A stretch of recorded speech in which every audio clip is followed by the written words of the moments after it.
Hi everybody. So I thought I would do nothing but the interventions like I did nothing but the phases. So in these little PowerPoints, I have just the interventions you're just going to see for each of the different models so that you can become acquainted with each of the interventions and to know which model that they belong to. There are no definitions for them. We are just freely going to talk about them. And even as I'm talking about them or you see them on the screen, feel free to pause the video, take a look at them, and work your way through each of them. And that way you'll be able to, know if you have clarity or if you have understanding over the model. So our first one that we're going to go over is going to be this beast that I know everyone says that they struggle with. We're going to look at our classic strategic therapies, right? And that's your MRIs, and that's also Milan as well, right? So each of the interventions that you see happens in, when does it happen? Sometimes it can happen in the middle phase of your strategic therapy, the classic strategic therapy. But with Milan, it's going to happen a little differently because they have their own intervention phase, right? As well as MRI. MRI uses some of the same ones that both of them use. So each of these models uses these interventions, right? But when you take a look at the invariant prescription, that is late Milan, right? And you know what an invariant prescription is, right? That's when mommy and daddy leaves out the house. They have a secret. They don't tell the kids where they're going, all this yada yada stuff, to just to make sure that we're going to realign the hierarchies in the household by not telling the kids where we're going, right? And then you have your classic what? Prescribing a symptom. We know what that is. We've been talking about prescribing a symptom for a while now. Go argue with each other 15 minutes out of the day, since you guys are arguing every day schedule you're arguing that you're having. But then you take a look at some of the hypothesizing circular questions, positive connotations. That's more of your Milan approaches, right? Because it happens in the different phases, right? The hypothesizing, I think I know what's going on with this family. Let me go present it to them, right? And then your positive connotations. Let's see how we can reframe, the symptom that you have and make and see how it functions with the family, right? And then your ordeals. Do I keep it or do I give it up? Do this first and then do that. Least desirable to what you want to get ready to do, right? So these are your strategic therapy interventions. Get to know them, have clarity over them, have an understanding over them. Structural therapy. This is one of my favorite models, right? So some of the interventions, joining is an intervention. It's not a goal. Joining with the family is one of the interventions for structural therapy. Tracking. What is tracking? I'm observing. I'm looking at some of the interactions, the behaviors from the family, and I'm making note of what's going on, right? But then when it comes with, even with the enactment, show me what the fight looked like last night. Now we're going to role play right here and right now in the therapy session. And then if I feel like, you're just not getting it, you're not understanding that this is what I need you to do, I'm going to intensify what's going on. I'm going to raise my tone, my voice, the way, my language. I'm going to change my tone, my language, so you can get a better understanding that this is how I need you to restructure this family system that you have going. Right? Restructuring, that is also an intervention in structural therapy, where we need to restructure the family system. We need to alter, we need to realign some of these boundaries, some of these hierarchies that's going on in the family system. The parents are always here and the children are always going to be there. It should not be vice versa, because if it's vice versa, then what? Now we get some kids that are parentified and we kind of need to move them just a little bit, right? But at first, that structural therapist is going to see, them being parentified. Let's see for a minute. Let me see how it's going. Let me see what needs to be changed. And then I'm going to alter that, right?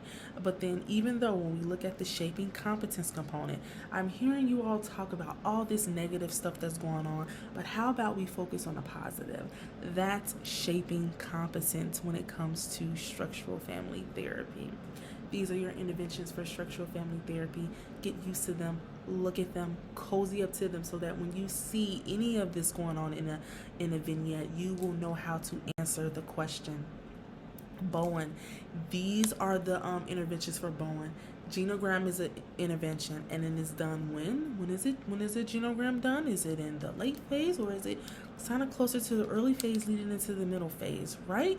genogram, creating that, looking at some of the patterns and things that are going on with the family, whether if it's some of the emotional patterns, some of the behavior patterns that's been passed down from generation to generation, emotional cutoffs, enmeshments, fusions, things of that nature. But then when we also look at the I positions, it's personalized. It's about me. It's about I. This is what I have done. This is how I feel about things, right? The detriangulating, right? Because we know that people, when they have chaos, whether if it's mom and dad have chaos, they want to bring in that third person. But Bowen is going to detriangulate. He's going to remove that third person and tell you, all right, mommy and daddy, you figure it out. Right? And then those process questions, they are going to help you decrease some of the emotional reactivity that you had just by sitting there talking about it, using process questions. Well, how did this make you feel, right? Helping you lower some of the emotional reactivity. So now we're going to talk about it in therapy. So when you do start doing that relationship experiment going back home, you still know how to do what? Remain connected, but also separated. That's all it is. We're going to decrease. We're decreasing that anxiety, and we're increasing the differentiation. Bowen therapy. Contextual therapy. This is your only model that goes by crediting legacies and loyalties. Is contextual family therapy. Multi-directed partiality. It's more like along the lines of looking at neutrality, right? Being neutral with the family. But it's also about finding that balance when it comes to having empathy for all of the family members. Because there may be family members that are sitting there saying, well, she did this and he did this to me or whatever. And at the same time, even though what they did to this other person is unjust, I'm still going to have a balance where I'm going to respect each and every one of you. Right? And then empathy, really big on empathy, because contextual family therapists also pave the notion too. Do you have shelter? Do you have money? Do you have food? Do you have clothes? They wanted to make sure that everything about you socially, your community-wise, was well taken care of before therapy started. And then when we look at our crediting, acknowledgement, and our accountability, we're paying attention to, if you were unjust to me, I need you to acknowledge that, and I also need you to take accountability for what you did to me, right? We have to pay attention to that. For contextual therapy, these are your interventions for contextual therapy. It's not really like something that's like clear and like set in stone, but these are mainly your interventions for contextual family therapy. Now, on to this one, the little nice one, the little simple one that I know I love, solution-focused brief therapy. It was so easy for me to understand. These are your interventions for solution-focused brief therapy. There is no other model that uses the miracle question. At least I don't think it is, but when you see anything about, suppose you go to sleep tonight and you wake up and the problem is no longer there, how would you know? You automatically know it's the miracle question. It is an intervention for solution-focused brief therapy. On a scale from 0 to 10, how do you feel tonight? On a scale from 0 to 10, how angry were you this morning, Carrie, when you received that message or that comment from that lady that was obviously outside of her mind? I was irate when I saw that message, and then it went to sadness, and then I was like, you know what, Carrie? Take a deep breath. It's okay. And then you have your compliments. Tell me how, that was really good that you were able to do that. You want to tell me how you were able to, get that done or whatever? Those are your compliments. And then you got the exceptions. Well, tell me about a time when the problem wasn't as bad. Tell me about a time when you noticed that the problem wasn't this. Those are your exceptions, right? And then you got your coping questions. Well, how did you get through that? How did you manage to do that without becoming so upset? Those are your coping questions. Formula first task. What don't you want to change? Since you made the phone call to come into therapy, what has worked for you? What would you like to stay the same now that you're in therapy? And then, of course, the solution-focused therapist also gives homeworks and tasks. Structural therapists and strategic therapists, I believe, also give homeworks and tasks, but their other interventions are much more greater than the homework and task. Solution focus definitely will do homework and task, and it's not meant to be like a directive like strategic therapy. It's just like, hey, go home and work on this or whatever, and it's not meant for like, oh, you must do it, you have to do it, right? So these are your interventions for solution focused brief therapy. Now this next one that we're going to look at, I used to get these kind of mixed up with some of the interventions, and I'm going to tell you why and tell how I learned to kind of like separate the two of them. So externalize them. When I used to see that, I used to be like, which one does that belong to? Is it solution focus or is it narrative therapy? And then I was like, okay, externalizing is separating the client from a problem, right? And we're looking at along the lines of what did the worry monster do today? When did the worry monster show up today? That's separating you from your anxiety and your worries that you may have, right? That's externalizing. But then when you look at solution focused brief therapy with the exceptions, that is when the problem was not there. That when the problem was not that big of a problem, right? Because in narrative therapy, the problem is the problem. You are not the problem is the problem, right? But then you have your unique outcomes and sparkling moments. Your sparkling moments are those moments where, well, did you notice that the problem, the worry monster wasn't there today? Has there been a time when you noticed that the worry monster didn't come, that the worry monster wasn't there? Those are your sparkling moments, the unique outcomes, right? That leads you to be like, oh, my problem-saturated story is not as bad as it seems. And then that leads you to the therapist writing you a letter at the end. Once you're finally out of therapy, the therapist will write you a letter, to consolidate your gains that you made, to consolidate, hey, you've made it, your problem saturated story is not so saturated anymore. The narrative therapist also does therapeutic certificates, such as like being a part of a ritual where you are celebrating your gains. You're celebrating that preferred narrative that you've made it to. But then also you can bring in an outsider witness as well, where you're going to bring in like that friend, that family member, so that they can pave way to the accomplishments that you made with your problem-saturated story that is no longer there. You're now to your preferred narrative. You can celebrate it. There are a few others interventions for narrative therapists that they use, but these are some of the main ones, and I took these from AATVS and Jerry Grossman that I constantly see coming up in questions. These are some of the main ones that I see. So get used to these, cozy up to these. This is your narrative therapy interventions that is used. Symbolic-experiential therapy. They didn't really have any. There are no definite interventions, but let me tell you this. You will know when you see a experiential question, because it's going to be comments and things that are just like crazy. It's absurd, the things that the therapist is going to say. And yes, they use a co-therapist, but it's not for the family, it's for that lead therapist because of the involvement in the therapeutic process.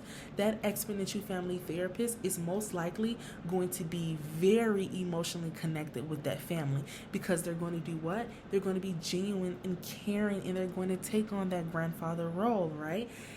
Exponential therapists are the only therapists that will confront a family. No other therapist is going to do that. It's because of the emotional experience that they have with the family, right?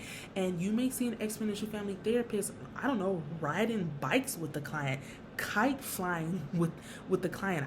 Hell, I don't know, going out to lunch or dinner with this client. It's absurd. It's very absurd, the things that an exponential therapist is going to do. So let's go over some questions for each of these models. And I have a structural therapy question here.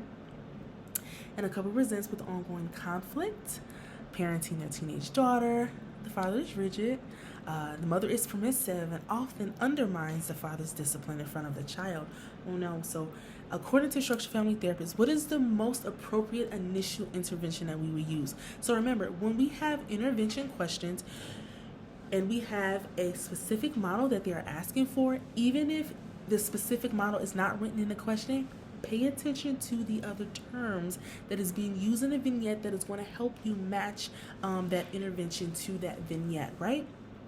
So A says, Teach the couple active listening and conflict resolution skills. If you want to pause this video and look at the question, you can. I don't mind. B says, explore the parent's family of origin. Okay, so right there for A and B, we already, seem like we're either moving too fast, right? Or it's not matching the theory that they asked in the vignette. Because B says explore the family of origin. Do structural therapists explore family of origin? I don't think so. That's more of like your transgenerational models or your psychodynamic models. So B would automatically be out. A is moving a little bit too fast because it's just the initial session. It's just the initial session, right?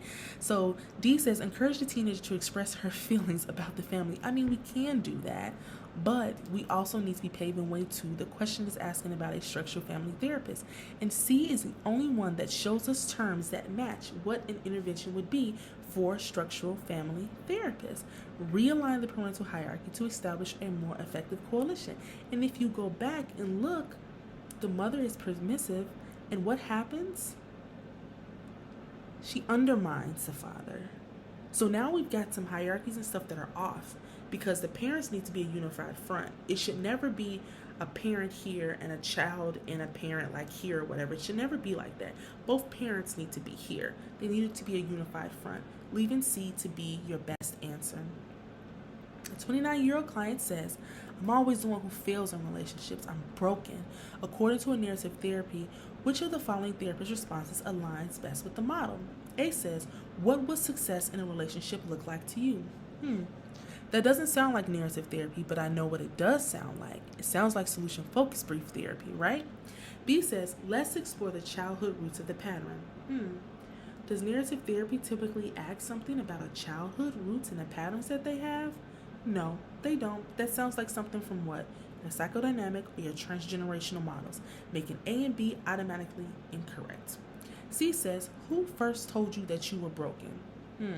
I don't know what model that's from, but it just doesn't seem like a question that a narrative therapist would ask, especially when a narrative therapist asks what kinds of questions. Questions that externalize, right? Or they help you identify sparkling moments when the problem was not, when you notice that the problem did not make a huge difference, right? So D says, when was the last time you resisted the story that you were broken, right? So there it is right there. That's a what kind of question is that they're asking right there? When was the last time you resisted the story, right? Now we're looking at some of those sparkling moments, some of those questions that are going to help us, identify when the saturated problem was not so much of a saturated problem, right? Making D the best answer. Let's take a look at this. Solution-focused brief therapy. A couple reports difficulty communicating and constant fighting. In the first session, what would a solution-focused therapist most likely do? So here he is. We got some phases of therapy, and then we're also looking at some interventions that a solution-focused therapist would do, right? So A says, assign the couple to journal. The solution-focused usually do that in the first session, and do they typically tell clients to journal? No, I don't think so. That sounds more like what? Cognitive behavior therapy, right? So C says, explore how their patterns communicated in their own marriages. Now it seems like we're looking at some patterns and stuff that's going on about how it looks in their own marriages or whatever.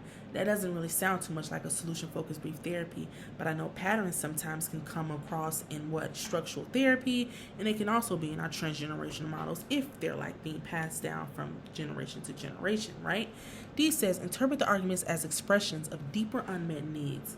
That sounds more like EFT, emotionally focused therapist, when we're talking about the unmet needs, right? So B says, ask the couple to describe a time when communication went well. That's your exception. That's your exception question. And exception questions are sometimes typically done in some of the early phases of therapy because solution-focused brief therapy is brief. It's very brief. So when you get in there for therapy, you're going to hit the ground running immediately, right?